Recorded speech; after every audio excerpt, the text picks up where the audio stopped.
जमींदार साहब आज अपनी गलती पर खुद ही शर्मिंदा थे। आज उनके घर की इज्जत पर दाग लगते लगते बच गया। चौधरी साहब, हमने ब्लैकमेल करने वाले दोनों गुंडों को पकड़ लिया है। वो गुंडे वीरपुर गांव पर बहुत समय से नजर रखे हुए थे और वो ये भी जानते थे कि वीरपुर गांव की औरतें खुले में नहाती हैं। पर हमें खुशी है कि आपकी छोटी बहू सुधा ने जो हिम्मत दिखाई और उन बदमाशों के खिलाफ हमारे पुलिस थाने में रिपोर्ट लिखवाई, उसकी हमें दाद देनी होगी।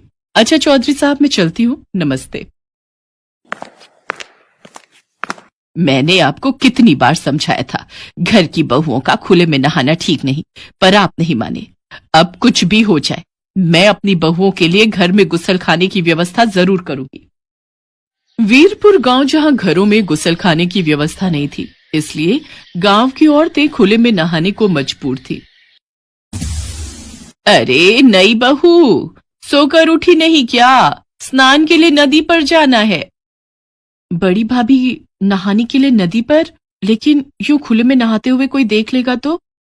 हाँ सुधा, इस गांव में औरतें खुले में ही नहाती हैं और वैसे भी गांव के लोगों को पता है कि जिस समय गांव की औरतें नदी पर नहाने जाती हैं, उस समय गांव के मर्द नदी के आसपास भी नहीं फटकते। अच्छा, अब देर मत करो, वैसे भी नदी किनारे इस समय सुनसान होता है, हम जल्दी से नहाकर आ जाएंगे।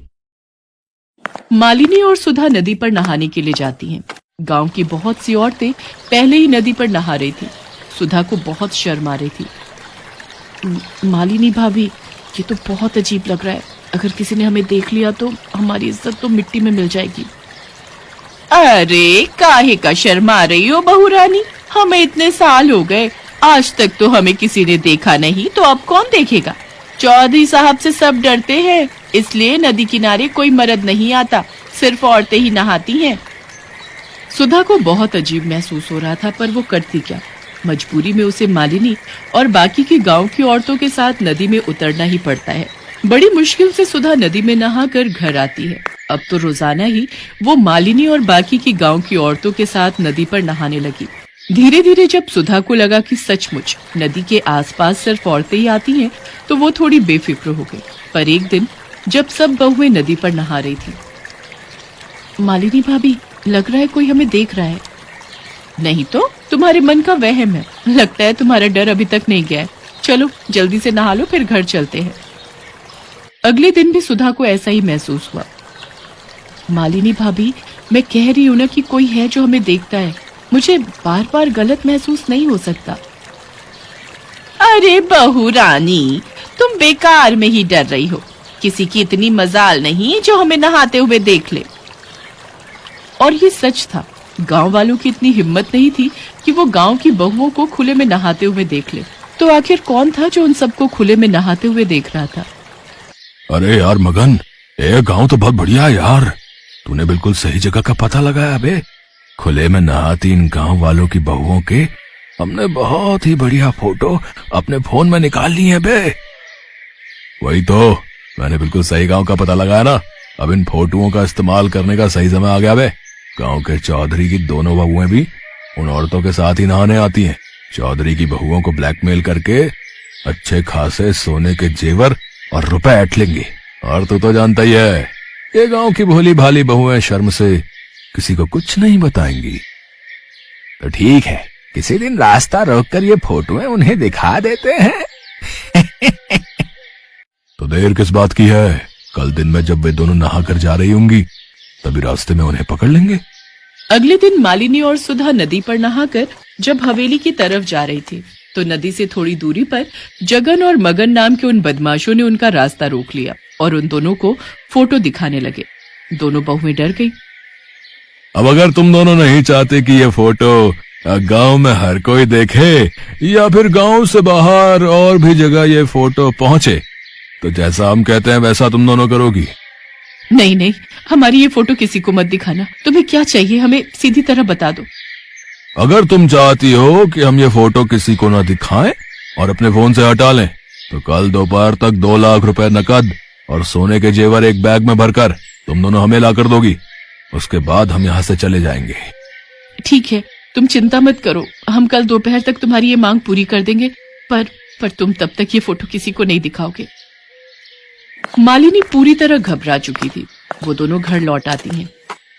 मालिनी भाभी, हम ये गलत कर रहे हैं, अन्याय के सामने झुकना कायरता है। हम अन्याय को छूट दे रहे हैं। उन मुजरिमों को सजा मिलनी चाहिए। उनकी मांगे पूरी करके तो हम उन्हें और बढ़ावा दे रहे हैं। आज वो हमारे साथ ऐसा कर रहे हैं, कल किसी और के साथ करेंगे। ये सरासर गलत है भाभी। तो हम कर भी क्या सकते हैं सुधा? हमारी फोटो बदमाशों के पास है। हम ये बात किसी से नहीं कह सकते। बदमाश हमारी फोटो हर जगह दिखा देंगे। पर सुधा बहुत हिम्मत वाली थी।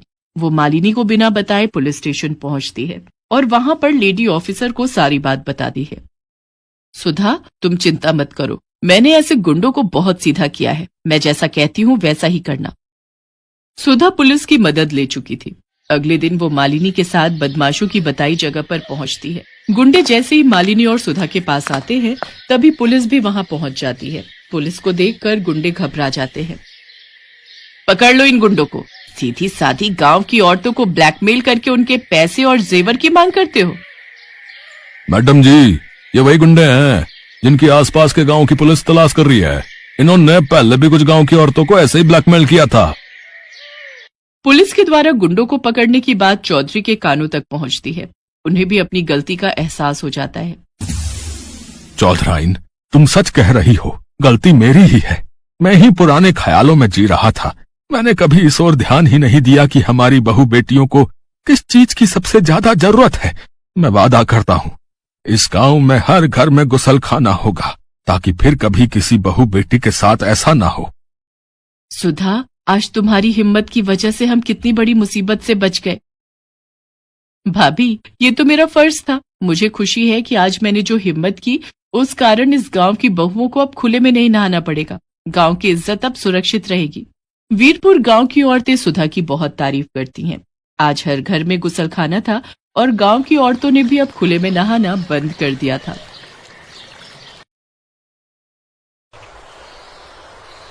कृतिका की सर्दियों में ना नहाने की आदत से उसकी माँ रमोला बहुत परेशान होती थी। इसी कारण सर्दियां शुरू होते ही रमोला कृतिका को चेतावनी देते हुए कहती है, कृतिका, अगर इस बार भी तूने सर्दियों में ना नहाने का आलस दिखाया ना, तो मैं तुझे घर से बाहर कर दूंगी। पानी बचाने का बहाना लगाकर जो तू ना नहाने की कामचोरी करती है ना, वो बहाना तेरा अब नहीं चलेगा। माँ, मुझे तो लगता है मैं आपकी सगी बेटी ही नहीं हूँ, इसीलिए आप मुझ पर सर्दी में नहाने का अत्याचार करती हो। भला कौन सी माँ है जो अपनी बेटी को इतनी ठंड में नहाने के लिए कहेगी? अभी एक चांटा पड़ेगा ना तो तेरी सारी अकल ठिकाने पर आ जाएगी। ठंड में ना नहाने का अंतर 1-2 दिन का होता है, महीने भर का नहीं। अच्छा, अब बस भी करो माँ, अभी सर्दियां आई नहीं है, जब आएंगी तब कहना। खैर, अब मैं नहाने जा रही हूँ। कृतिका अपने कमरे में बने अटैच्ड बाथरूम में नहाने के लिए चली जाती है और कुछ देर बाद, वाह यार, नहाने के बाद जो सुकून मिलता है ना, उसकी बात ही अलग है। लेकिन सर्दियों में यही सुकून सजा बन जाता है। मुझे तो अभी से सर्दियों के बारे में सोचकर ठंड लग रही है। फिर कृतिका जल्दी से तैयार होकर कॉलेज के लिए निकल जाती है। ऐसे ही कुछ दिन बीत जाते हैं। फिर दिसंबर का महीना शुरू हो जाता है। अरे ओ नालायक, अब उठ भी जा।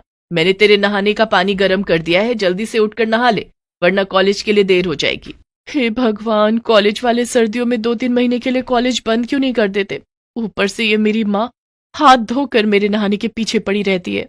तभी वहां रमोला आ जाती है। उसकी रजाई खींचते हुए कहती है, तुझे सुनाई नहीं दे रहा? कब से आवाज दे रही हूँ? जल्दी से उठ जा, नहा ले, पानी ठंडा हो जाएगा।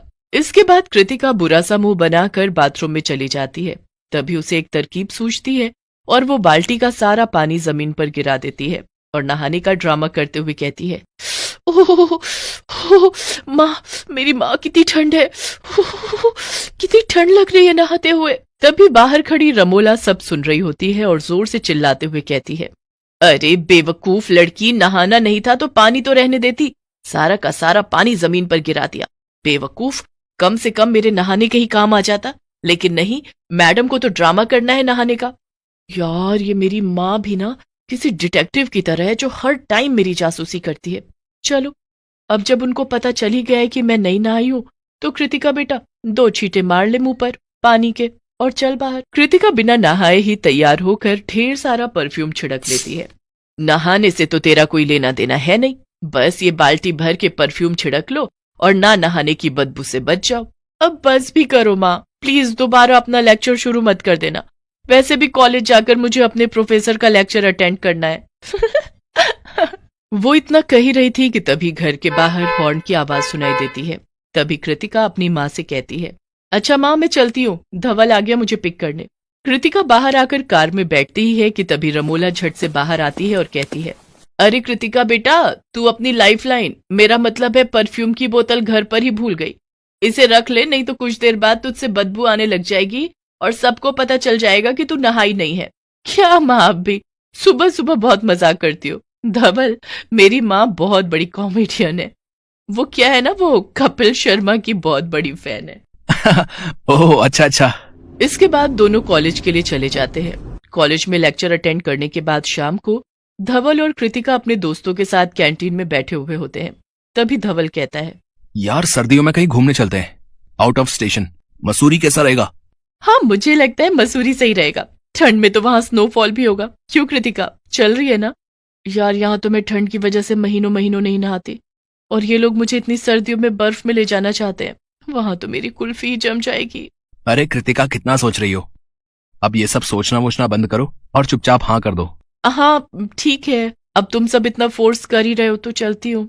मेरी कार में हम सब मसूरी चलेंगे। तो ठीक है, नेक्स्ट वीक चलते हैं। होटल की बुकिंग मैं कर दूंगा, तुम सब अपनी पैकिंग कर लेना। शाम को घर आकर कृतिका अपनी माँ को घूमने के प्लान के बारे में बताती है। बेटी मेरी मान तो तू ट्रिप पर मत ही जा। अगर सबको तेरी सर्दियों में ना नहाने के टैलेंट के बारे में पता चल गया ना, तो सोच तेरी कितनी इंसल्ट होगी। अरे मेरी माँ, तुम मेरी चिंता मत करो। आप ही बहुत हो मेरी इंसल्ट करने के लिए, औरों की बेइज्जती की मुझे जरूरत भी नहीं है। और रही मेरी नहाने की बात, तो आप चिंता मत करो, मैं वहां जाकर नहा लूंगी। ठीक है, फिर जैसी तेरी मर्जी। देखते ही देखते अगला हफ्ता भी गुजर जाता है। कृतिका, तूने अपना परफ्यूम तो रख लिया ना? मैं तो कहती हूँ 4-5 बोतल ले जा, कहीं खत्म हो गया तो सर्दियों में तो तेरा वही एक सहारा है। अरे मेरी माँ, अब जाते जाते तो मेरी बेइज्जती करना बंद करो। और हाँ, मेरे फ्रेंड्स आने वाले हैं तो उनके सामने अपना मुंह बंद रखना। तभी कुछ ही देर में धवल, मोहित और रोशनी के साथ कार लेकर कृतिका के घर के बाहर आ जाता है। कृतिका उसमें बैठी रही होती है कि तभी रमोला उससे कहती है, अच्छा कृतिका सुन, उफ, अब मेरी माँ ना जाने मेरे दोस्तों के सामने मेरी क्या इंसल्ट कर देगी। हाँ माँ, अपना ध्यान रखना। जी जरूर, बाय। 6 घंटे दिल्ली से मसूरी तक का सफर तय करके वो बर्फीला नाम के होटल में पहुंच जाते हैं, जहां एक कमरे में कृतिका रोशनी के साथ ठहरती है, तो वहीं दूसरे कमरे में मोहित और धवल रुकते हैं और वहां पर एक दूसरे के ऊपर बर्फ के गोले बनाकर फेंकते हैं। बर्फीले पहाड़ों के बीच सेल्फी खींचते हैं और खूब मस्ती करते हैं और खाना पीना खाकर सो जाते हैं। कृतिका जल्दी से उठ जा यार और नहा ले, हमें 10 बजे नई जगह घूमने जाना है। नींद में खोई हुई कृतिका बड़बड़ाते हुए कहती है, अरे रोशनी, तू पागल है क्या? इतनी ठंड में कौन नहाता है? अभी 10 दिन पहले ही तो मैं नहाई थी। क्या? तू सच में 10 दिन पहले नहाई थी और तब से नहीं नहाई क्या? तभी कृतिका एकदम से नींद से जागती है और कहती है, अरे पागल है क्या? किसने बोल दिया तुझे? ठंड हो या गर्मी, मैं तो डेली नहाती हूँ। अच्छी बात है, सच कहूं तो सर्दियों में तो मैं एक दिन छोड़कर नहाती हूँ। थैंक गॉड मैं बच गई, आज तो मैं अपने मुंह से ही अपनी पोल खोल देती। फिर बिस्तर से निकलकर कृतिका नहाने के लिए चली जाती है और हमेशा की तरह आदत से मजबूर मुंह पर पानी के छींटे डाल देती है और धीरे धीरे पानी जमीन पर गिराती रहती है ताकि रोशनी को उस पर शक न हो। इसके बाद टॉवेल सर पर लपेट कर बाहर आ जाती है। तभी कृतिका की माँ का फोन आता है तो रोशनी फोन पिक कर लेती है। नमस्ते आंटी, मैं रोशनी बात कर रही हूँ। नमस्ते बेटा, कैसे हो तुम सब? हम सब ठीक है आंटी, आप कैसी हैं?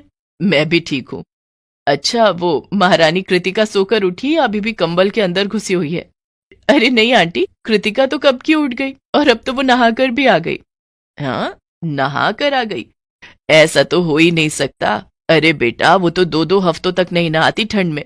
फिर मसूरी में तो बर्फबारी हो रही होगी, वो तुझे बेवकूफ बनाने के लिए सर पर तौलिया लपेटे खड़ी होगी। उसे नहाए हुए तो पूरे 2 हफ्ते हो गए हैं।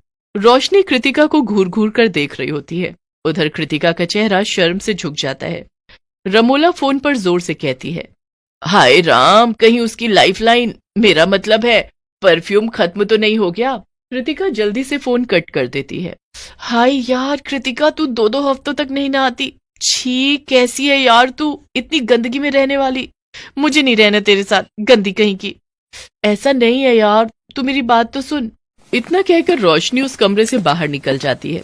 बेचारी कृतिका उसको लगा था माँ मसूरी में नहीं है तो मेरी बेइज्जती भी नहीं होगी, लेकिन ऐसा भला कैसे हो सकता था।